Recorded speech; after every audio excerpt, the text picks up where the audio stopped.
الصلاۃ والسلام علیک یا رسول اللہ، الصلاۃ والسلام علیک یا حبیب اللہ،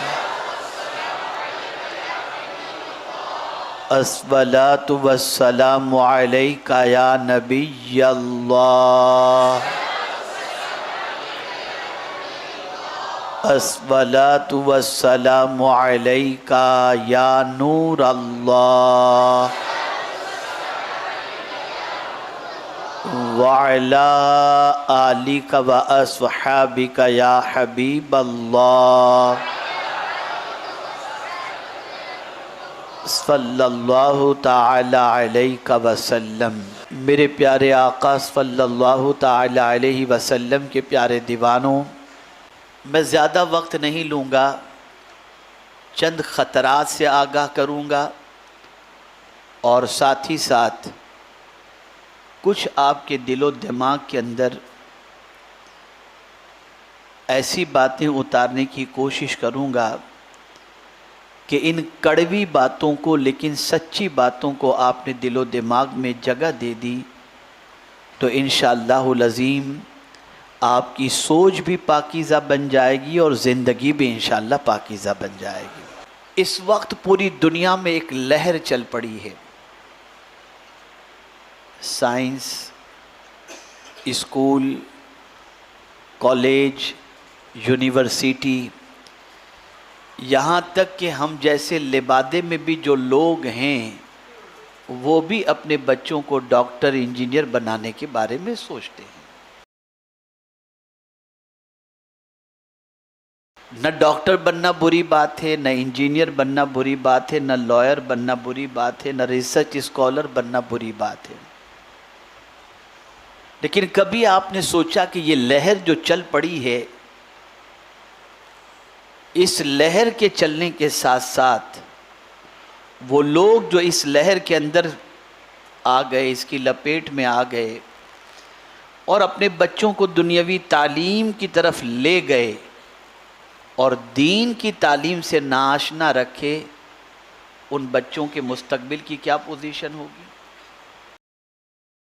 یہ بات اچھی طریقے سے ذہن کے اندر محفوظ کر لیں کہ امریکہ کی سرزمین پر، یورپ کی سرزمین پر اگر آپ جا کر کے دیکھیں تو سائنس کی ترقی کے بعد وہاں کے گرجا گھر ویران ہو گئے۔ وہاں کے بچوں نے جب سائنس، ریسرچ، ٹیکنالوجی، اس کا علم حاصل کرنا شروع کیا اور اسی پر انہوں نے پورا فوکس کیا، نتیجتاً ان کا مذہب سے رشتہ بالکل ختم ہو گیا یا نہ کے برابر رہا۔ آج وہاں چرچ بک رہے ہیں اور ان چرچوں کو مسلمان خرید کر مسجد کے اندر کنورٹ کر رہے ہیں۔ تو دین کیسے نکالا جائے؟ تو دین نکالنے کا ایک طریقہ یہ ہے کہ ڈائریکٹ اگر کسی سے کہا جائے کہ تم دین چھوڑ دو، نہیں چھوڑے گا، لیکن ترقی کے نام پر اس کو اگر دین کے راستے سے ہٹانا چاہو تو آسانی سے ہٹا۔ آج میں آپ کے سامنے صرف بات نہیں، میں دلیل پیش کروں گا، دعویٰ نہیں کر رہا، دلیل آپ کے سامنے رکھتا ہوں۔ مسجد میں اگر کسی جلسے میں آج مسلم ڈاکٹرز، انجینئرز، لائرز کو بلایا جائے، نہیں آئیں گے۔ بینکویٹ ہال کے اندر بلاؤ، دوڑے دوڑے آئیں گے۔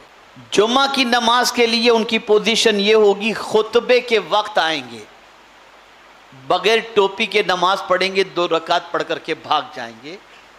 یہ دنیاوی تعلیم یافتہ کا دین سے رشتہ کمزور ہوتا جا رہا ہے۔ آپ کہیں گے مولانا یہ کہاں کی منطق لے آ کر کیا کیا پیش کر رہے ہیں؟ تو میں آپ کو بتاؤں،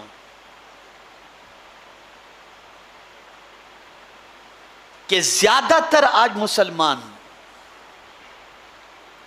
دنیاوی تعلیم حاصل کر لینے کے بعد اگر اس کی پرورش دینی ماحول کے اندر نہیں ہوئی، اس کے گھر کا ماحول دینی نہیں ہے، ماں باپ اگر نمازی نہیں ہیں، گھر کے اندر اللہ اس کے رسول جل جلالہ و صلی اللہ علیہ وسلم کا ذکر نہیں ہوتا تو میں آپ کو پورے یقین کے ساتھ کہتا ہوں بڑی مشکل سے ان کا بچہ ڈاکٹر یا انجینئر بننے کے بعد جمعہ کی نماز بھی پڑھتا ہوا آپ کو دکھائی دے گا۔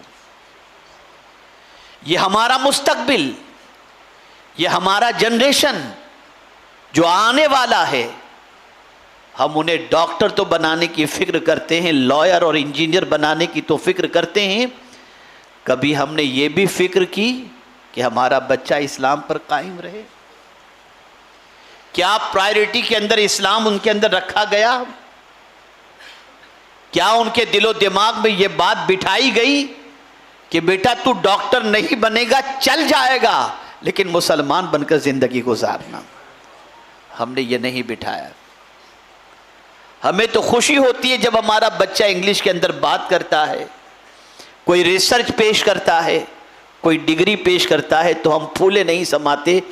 پھر ہمارا بچہ چاہے جا کر کے مارکیٹ کے اندر دنیا داروں کے ساتھ شراب پیے یا زنا کے اڈے پر جائے، ہمیں اس کی کوئی فکر نہیں ہوتی الا ماشاء اللہ۔ تو سوال یہ پیدا ہوتا ہے کہ کیا سائنس کا علم حاصل کرنا دہریت کی طرف لے جائے گا؟ کیا ماڈرن ٹیکنالوجی کا ایجوکیشن حاصل کرنا انسان کو دہریہ بنا دے گا؟ تو میں آپ کو بتاؤں، جتنے بھی کالج اور یونیورسٹیز اس وقت ہیں، ان سارے کالج اور یونیورسٹیز کے انوائرمنٹ کا جائزہ لیجئے اور ماحول کا جائزہ لیجئے تو میں آپ کو یقین کے ساتھ کہہ سکتا ہوں 90% وہاں پڑھنے والوں کا ذہن ناپاک ہوتا ہے، پاک نہیں ملے گا۔ کالج اور یونیورسٹی کی بات تو بہت دور کی رہی، اب ہائی اسکول کے 9th کے بچے اور بچیوں کے بیگ کے اندر سے کنڈوم ملتا ہوا نظر آ رہا ہے۔ اتنی بدترین سچویشن ہے اس وقت۔ میں یہ نہیں کہتا کہ آپ اپنے بچوں کو دنیاوی تعلیم نہ دو، میں یہ نہیں کہتا کہ آپ اپنے بچوں کو ڈاکٹر نہ بناؤ، لیکن میں ضرور آپ کو کہوں گا کہ آپ کو اپنی زندگی کی آخری سانس تک جس بات کی فکر رکھنی ہے وہ قرآن کی بتائی ہوئی فکر کے مطابق فکر رکھنی ہے۔ حضرت یعقوب علیہ نبینا علیہ الصلاۃ والتسلیم کے وصال کا وقت جب قریب آیا تو کیا فکر تھی؟ قرآن کہتا ہے اذ حضر یعقوب الموت اذ قال لبنیہ ما تعبدون من بعدی قالوا نعبد الہک و الہ آبائک ابراہیم و اسماعیل و اسحاق الہا واحدا ونحن لہ مسلمون۔ جب اس دنیا سے جانے کا وقت قریب آیا، بیٹوں کو، پوتوں کو، سب کو جمع کیا حضرت یعقوب علیہ السلام نے، اور فکر کس بات کی؟ اپنے بچوں سے آپ نے سوال فرمایا ما تعبدون من بعدی، میں اس دنیا سے چلا جاؤں گا تو میرے بعد تم کس کی عبادت کرو گے؟ تو بچوں نے جواب میں کہا قالوا نعبد الہک و الہ آبائک ابراہیم و اسماعیل و اسحاق الہا واحدا۔ بچوں نے کہا آپ کے رب کی عبادت کریں گے، ابراہیم و اسماعیل و اسحاق کے رب کی عبادت کریں گے، اور ہم مسلمان ہیں۔ یہ ہے ہماری قوم، اپنی اولاد کے سلسلے میں جس چیز کی رکھنی ہے وہ یہ ہے کہ میرا بیٹا پیدائش سے لے کر کے زندگی کی آخری سانس تک اسلام کو اپنی زندگی کے اندر اس طرح سے اسلام سے محبت کرے کہ یہ نہیں یار میں تو مسلمان، ڈر کے نہیں، الحمدللہ میں مسلمان ہوں۔ جب تک کہ مسلمان ہونے پر فخر محسوس نہیں کرے گا اس وقت تک وہ اسلام پر قائم نہیں رہ سکتا۔ کیا یہ سچ نہیں کہ لاشعوری طور پر آج کا مسلمان اگر اسے جاب نہیں ملتا تو ہم اگر اس سے پوچھتے ہیں کہ بیٹا بے روزگار کیوں ہو، تو اس کا جواب ہوتا ہے مسلمان سمجھ کر مجھے کوئی نوکری نہیں دیتا، میری فائل کلیئر نہیں ہوتی اس لیے کہ میں مسلمان ہوں، مجھے جاب نہیں ملتی اس لیے کہ میں مسلمان ہوں، میرا کاروبار نہیں چلتا اس لیے کہ میں مسلمان ہوں۔ آپ سنتے تو آ رہے ہیں اور کہتے بھی آ رہے ہیں، لیکن اس کے پیچھے پوری دنیا کا رشتہ اسلام سے آپ کمزور کر رہے ہیں۔ نوجوان کی سائیکولوجی یہ ہوتی ہے کہ وہ زوال کو پسند نہیں کرتا، عروج کو پسند کرتا ہے، وہ ناکامی کو پسند نہیں کرتا، کامیابی کو پسند کرتا ہے۔ اگر نوجوان کے ذہن میں یہ بات بیٹھ جائے گی کہ مسلمان ہونے پر مجھے ترقی نہیں مل سکتی، تو وہ اسلام سے اپنا رشتہ رکھے گا کیوں؟ ہم آج پوری قوم کو اس احساس کمتری کا شکار کر رہے ہیں۔ ہمارے ان جملوں کی بنیاد پر اسلام کی عظمتوں کا چراغ سینے سے بجھنے کے قریب ہے، اور آہستہ آہستہ ارتداد کی راہ اس طرح سے کشادہ ہو رہی ہے کہ ایک نہیں ہول سیل کے اندر لوگ ارتداد کے راستے پر دوڑتے ہوئے نظر آ رہے ہیں۔ دنیا نے یہ من بنا لیا ہے، اس کو میں دوسرے اینگل سے سمجھاؤں گا تو بات سمجھ میں آئے گی۔ ہم اس وقت 5 قسم کی جنگ کے اندر گرفتار ہیں، 5 قسم کی جنگ: اکنامیکل وار، ایجوکیشنل وار، پولیٹیکل وار، پروپیگنڈا وار اور کیریکٹر وار۔ تعلیمی جنگ کے اندر ہم اس وقت ہیں، اور اس جنگ کے اندر ہم شکست تقریباً کھا چکے ہیں۔ معاشی اعتبار سے دنیا کے کسی مسلم ملک کی کوئی چیز ایسی نہیں ہے جو مارکیٹ میں نہ ملے تو دنیا اس کے بغیر جی نہ سکتی ہو، اس لیے معاشی اعتبار سے بھی جنگ کے اندر ہم شکست کھا چکے ہیں۔ پروپیگنڈا وار میں بھی ہم شکست کھا چکے ہیں۔ ہمارا کوئی ایسا میڈیا نہیں جس کے ذریعے پوری دنیا میں ہم اپنی سچائی کو پہنچا سکتے ہوں۔ پولیٹیکل وار کے اندر 57 اسلامی ملک ہونے کے باوجود ایک ملک کو بھی ویٹو پاور نہیں ہے۔ اب لے دے کر ایک جنگ رہ جاتی ہے، وہ ہے کیریکٹر وار، اخلاقی جنگ۔ اس میں آج بھی مسلمان غیروں کے مقابلے میں اخلاقی اعتبار سے بہتر ہے۔ اب اس جنگ کے اندر شکست دینے کے لیے ننگے پن کو عام کیا جا رہا ہے، اور تازہ ترین سروے کی بنیاد پر دنیا میں سب سے زیادہ گندی پکچر دیکھنے والے اگر کوئی قوم نظر آ رہی ہے تو وہ مسلمان ہے۔ یہ لیٹسٹ سروے کے اندر آیا ہے۔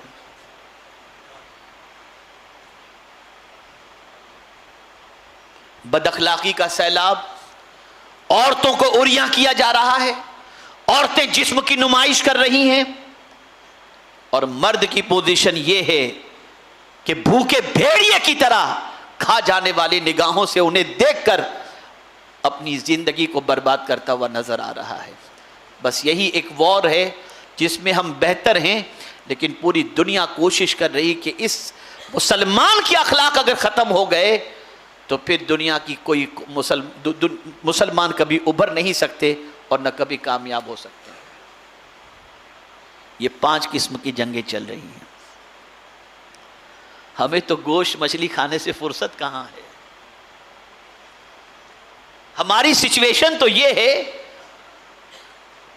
کہ جتنے مسلم اکثریتی علاقے ہیں وہاں پر سب سے زیادہ آپ کو ہوٹلز ملے گی، رات کے 3 بجے تک خوب مرغا مسلم کھاتے رہتے ہیں۔ یہ ہماری قوم کی پہچان ہے، آئیڈینٹی ہے۔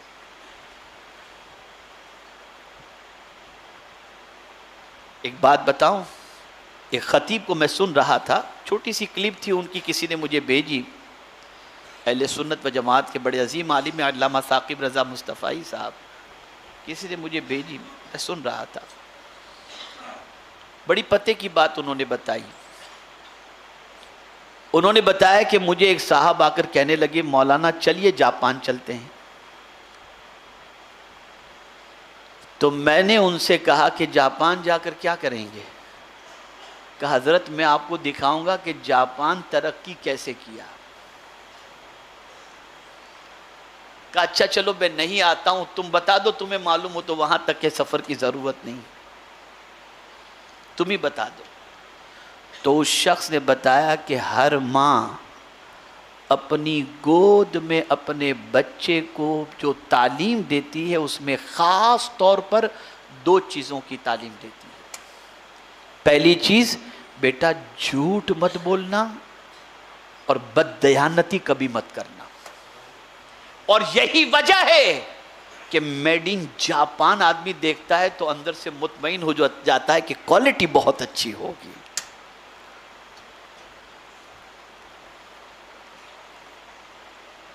کبھی ترقی یافتہ قوموں کی زندگی آپ نے پڑھی؟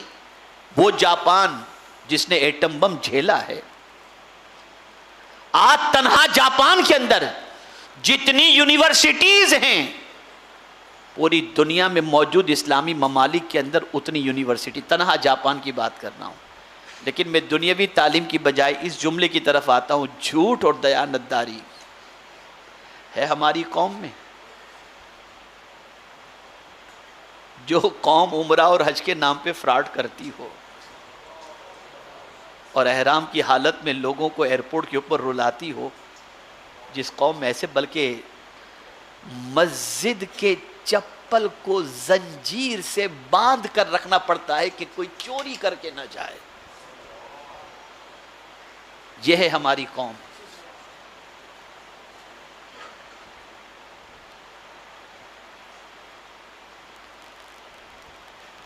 مجھے بتاؤ کس طرح سے آپ انقلاب لائیں گے؟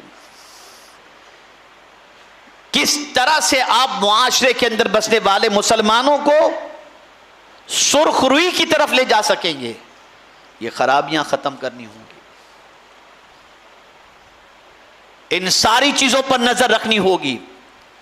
خوب اعلیٰ تعلیم دلاؤ بچوں کو، ڈاکٹر بھی بناؤ، انجینئر بھی بناؤ، بیرسٹر بھی بناؤ، لیکن سب سے پہلے اس چیز پر نظر رہے، بیٹا نمازی تو ہے نا، بیٹا رات کی تاریکی میں چھپ کر کوئی غلط چیز تو نہیں دیکھ رہا نا، نظر ہونی چاہیے۔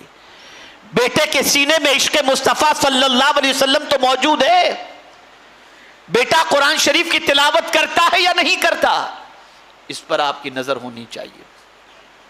اور وہ بچے، ماشاءاللہ ہمارے ایک ساتھی یہاں پر گولڈ میڈلسٹ ہیں، امام شریف میں بیٹھے ہوئے ہیں، دینی ماحول کے اندر آپ کے ماہیم ہی کے ہیں، باپ کی تربیت اور گھر کے ماحول نے گولڈ میڈلسٹ ہونے کے باوجود آج دین پر صرف ثابت قدم ہی نہیں رکھا، دین کا پیغام پہنچانے والا بنا دیا ہے۔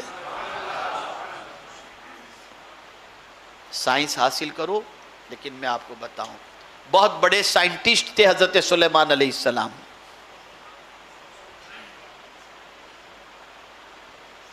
اس زمانے کی بات جو ہزاروں سال پہلے کی ہے، جب ماڈرن ٹیکنالوجی اور سائنس کی ترقی کا کوئی ایسا تصور بھی نہیں تھا،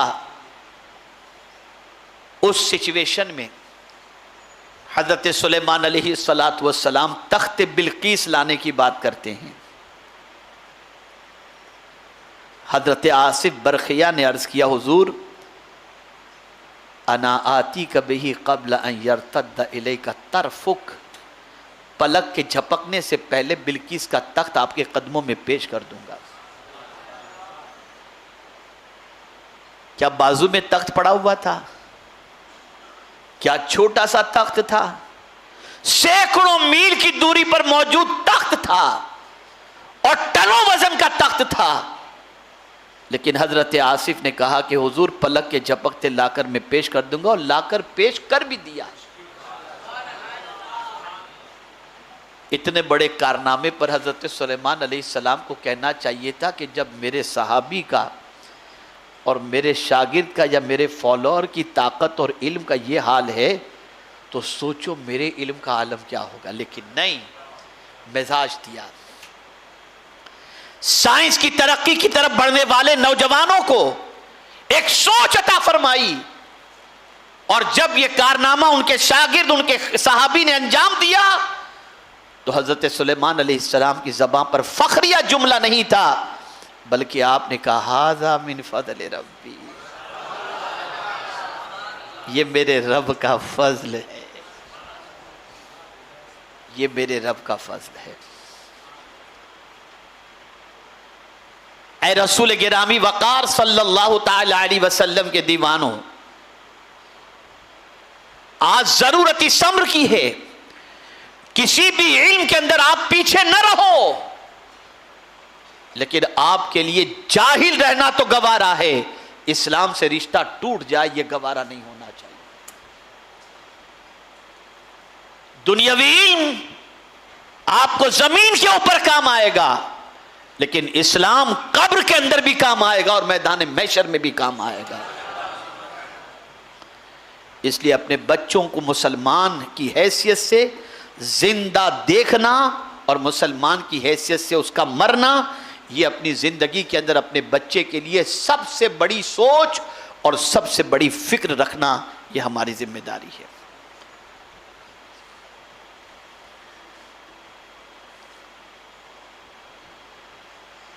اب ایک آخری بات عرض کر دوں. مجھے نہیں لگ رہا تھا کہ آج میں خطاب کچھ کر سکوں گا. مسلسل کئی راتوں کا جگا ہوا ہوں اور صرف 1-1.5 گھنٹہ سو کر کے بس چل رہی ہے گاڑی، لیکن اللہ کہلوا رہا ہے. ایک بات عرض کرتا ہوں، اگر آپ اسے ذہن کے اندر محفوظ کر لیں، کریں گے انشاءاللہ العظیم. ایک ہے مقصد اور ایک ہے ضرورت. ایک ہے، بولیے، اور ایک ہے ضرورت. ہم نے مقصد کو ضرورت بنا لیا اور ضرورت کو مقصد بنا لیا. سمجھا رہا ہوں آپ. مقصد کو ضرورت کے درجے میں لا کر رکھ دیا اور ضرورت کو مقصد کے درجے میں لا کر رکھ دیا. توجہ ہے نا آپ کی؟ ہے توجہ پوری طریقے سے؟ اس لیے کہ اگر یہ بات مس کر گئے نا تو بہت بڑی چیز آپ بھول جائیں گے. ایک مرتبہ درود شریف پڑھ لیں. اللہم صلی علی سیدنا و مولانا محمد معدن الجود والکرم وآلہ وصحبہ وبارک وسلم. ایک ہے مقصد اور ایک ہے، پھر ایک بار بولیے، مقصد کی جگہ ضرورت نے لے لیا اور ضرورت کی جگہ مقصد نے لے لیا. آج دنیا کے مسلمانوں سے پوچھو تمہارا مقصد کیا ہے؟ گاڑی، بنگلہ، موٹر، بس یہی سب چیز، یہ مقصد ہو گیا. علم کیوں حاصل کر رہے ہو؟ یہ ہمارا مقصد ہے. اچھی جاب مل جائے، اچھی ارننگ ہو، کرائے کے مکان سے خود کے مکان میں، بس یہ پوری محنت و مشقت کا مقصد یہی ساری چیزیں ہیں. جواب دیجئے، ہے یا نہیں؟ بولیے. آدمی صبح سے لے کر رات تک کیوں کرتا ہے محنت؟ اس کا مقصد گھر ہے، اس کا مقصد بیوی بچے ہیں، اس کا مقصد دنیا کے تعیشات کے سامان کا حصول ہے. یہ اس کا مقصد بن گیا.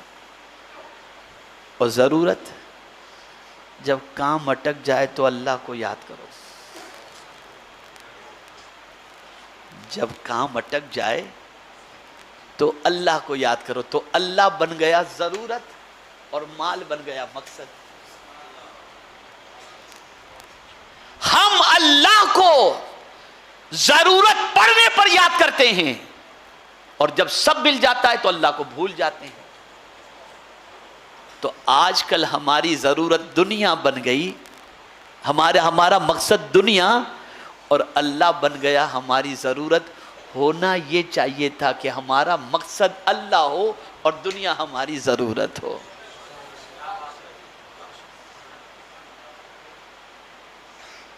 اللہ کو کبھی نہیں بھولنا چاہیے، لیکن ہم جب ضرورت پڑتی ہے تو اللہ کو یاد کرتے ہیں، ورنہ اللہ کو یاد بھی نہیں کرتے۔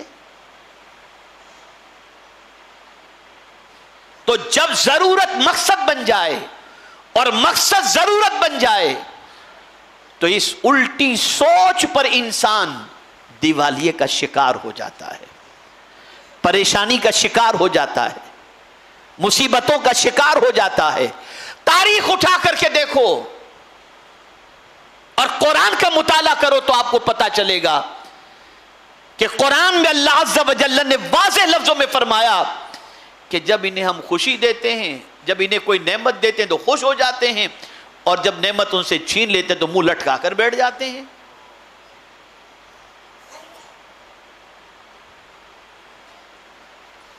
بلکہ جب اللہ انعام اور نعمتیں عطا کرتا ہے تو اللہ کو بھول جاتے ہیں، اور جب اللہ کی طرف سے کوئی تکلیف آ پہنچتی ہے تو مایوس ہو کر بیٹھ جاتے ہیں۔ وَإِذَا أَنْعَمْنَا عَلَى الْإِنسَانِ أَعْرَضَ وَنَأَىٰ بِجَانِبِهِ وَإِذَا مَسَّهُ الشَّرُّ كَانَ يَئُوسًا، یہ قرآن کہہ رہا ہے۔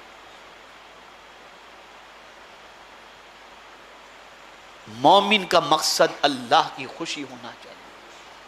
کبھی قرآن میں حضور صلی اللہ علیہ وسلم کی زندگی کے مقصد کو پڑھنے کی ہم نے کوشش کی؟ آؤ ایک آیت میں آپ کو بتا دوں جس میں حضور نے اپنے جینے اور مرنے کے مقصد کو بیان کیا۔ کہتے قل ان صلاتی ونسکی ومحیای ومماتی للہ رب العالمین، میرے محبوب کہہ دو کہ میری نماز، میری قربانی، میرا جینا، میرا مرنا، یہ سب کچھ اللہ رب العالمین کے لیے۔ ہمارا تو جینا بھی دنیا کے لیے اور مرنا بھی دنیا کے لیے ہے، اللہ کے لیے تو کچھ رہ ہی نہیں گیا۔ کیا رہ گیا اللہ کے لیے ہمارے پاس؟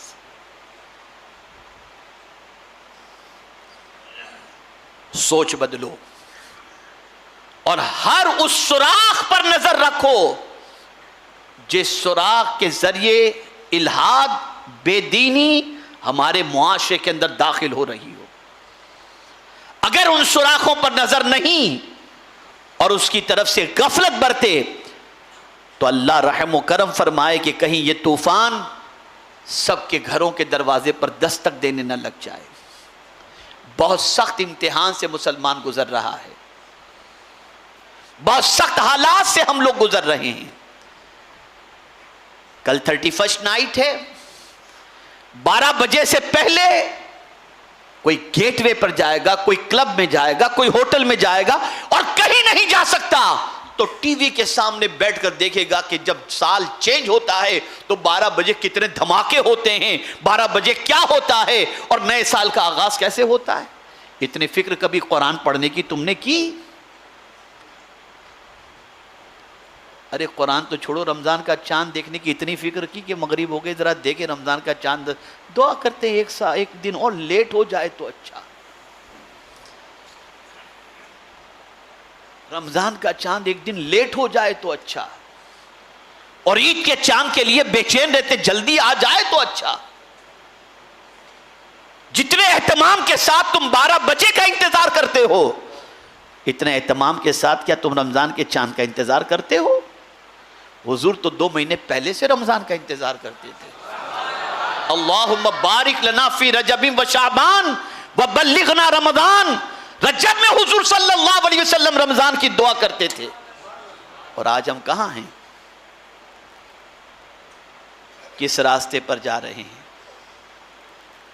ہوش کے ناخن لو اور قرآن مقدس کے اس فرمان کو دل و دماغ کے اندر محفوظ رکھو۔ کبھی انقلاب کے لیے قومیں اٹھتی ہیں اور کبھی قوم میں انقلاب کے لیے ایک فرد اٹھتا ہے اور پوری قوم میں انقلاب پیدا ہو جاتا ہے۔ اسی لیے رب نے اپنے محبوب سے فرمایا قل تم کہہ دو انما اعظکم بواحدہ، میں تم کو ایک نصیحت کرتا ہوں۔ رب نے حضور صلی اللہ علیہ وسلم سے فرمایا کہہ دو تم کہ میں تم کو ایک نصیحت کرتا ہوں۔ وہ نصیحت کون سی ہے؟ ان تقوموا للہ مثنا وفرادا ثم تتفکروا، دو یا ایک اللہ کے لیے کھڑے ہو جائیں، اٹھ جائیں اور پھر غور و فکر کریں۔ اے رسول اعظم صلی اللہ علیہ وسلم کے دیوانوں، اگر قوم کا کوئی ایک فرد بھی اٹھ کر اگر پوری قوم کی فکر کرے اور محنت و مشقت کرے تو اللہ تعالیٰ گری ہوئی اس قوم کو اٹھا دے گا اور ان کو کامیابی کا مسافر بنا دے گا۔ آج اٹھنے کی ضرورت ہے، لیکن اللہ کے لیے، اپنے لیے نہیں، للہ فرمایا گیا۔ اللہ کو راضی کرنے کے لیے اٹھو، اور جب اللہ کو راضی کرنے کے لیے اٹھو گے تو پھر میرے کریم کی شان بھی یہ ہے کہ وہ فرماتا ہے ان تنصروا اللہ ینصرکم، اگر تم اللہ کے دین کی مدد کرو گے اللہ تمہاری مدد کرے گا۔ اب دو باتیں اور عرض کر دوں، ذہن میں آ گئی۔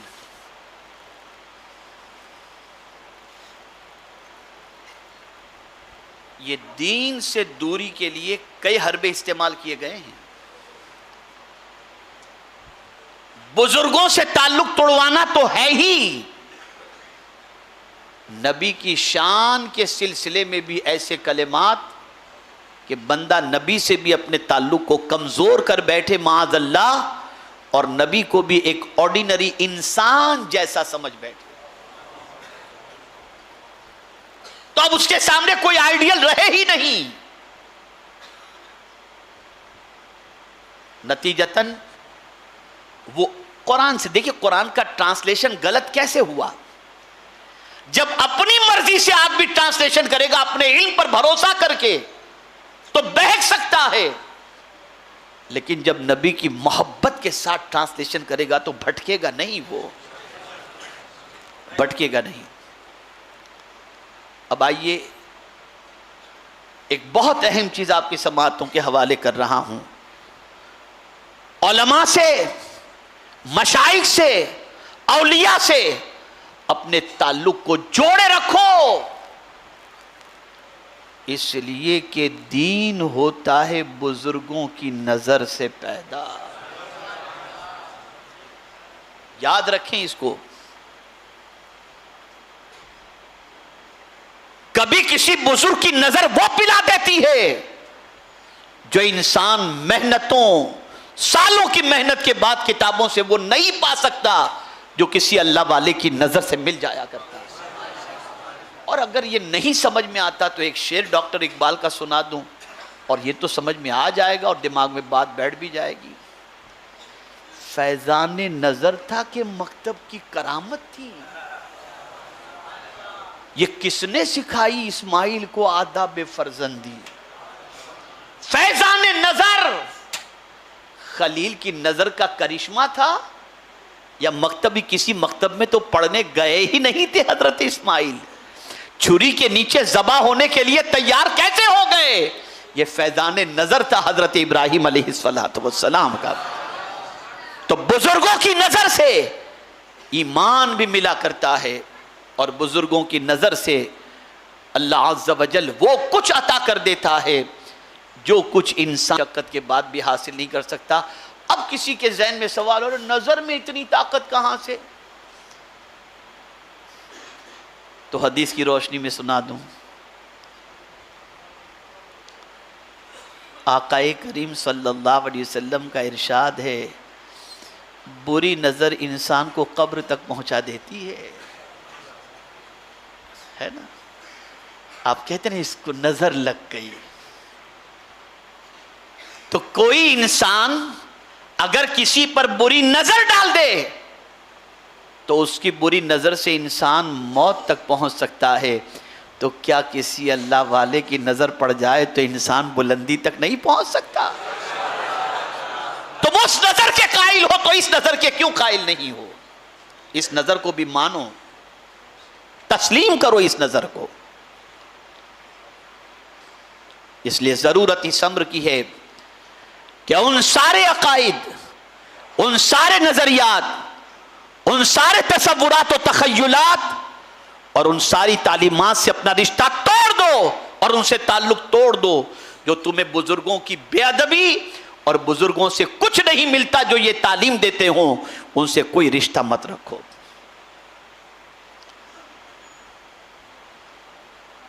اے رسول اعظم صلی اللہ تعالی علیہ وسلم کے دیوانوں، ضرورت ہے کہ ہم اپنے آپ کی فکری اصلاح بھی کریں اور دور حاضر میں اٹھنے والے فتنوں کے سلسلے میں ہم بہت چوکنا رہیں. اور سب سے زیادہ جس بات کی فکر اپنی اولاد کے سلسلے میں ہمیں کرنی ہے وہ یہ فکر کرنی ہے کہ ہمارا بچہ، ہماری نسلیں جیے تو اسلام پر اور مرے تو اسلام پر. معذرت خواہانہ انداز کے اندر نہ کہے کہ میں مسلمان ہوں، فخر سے کہے الحمدللہ میں مسلمان ہوں.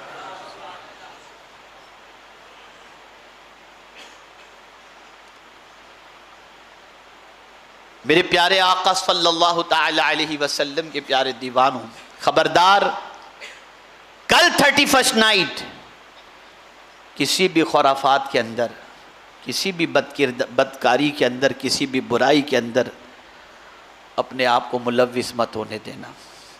بچا کے رکھو اس سے. اور انشاءاللہ کل کثیر تعداد کے اندر آپ سنی دعوت اسلامی کی ہفتہ واری سنی اجتماع میں مرکز تشریف لائیں.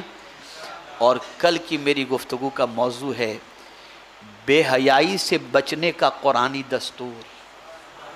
میں قرآن کی آیات کی روشنی میں آپ کو بتاؤں گا کہ جہاں جہاں سے بے حیائی انٹر ہو سکتی ہے قرآن نے وہاں وہاں پہرا لگا دیا اور وہاں سے روکنے کا سامان عطا فرمایا ہے.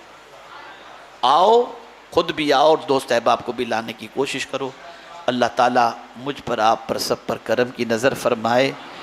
کہنے سے زیادہ، سننے سے زیادہ مجھے آپ کو سب کو عمل کی توفیق عطا فرمائے.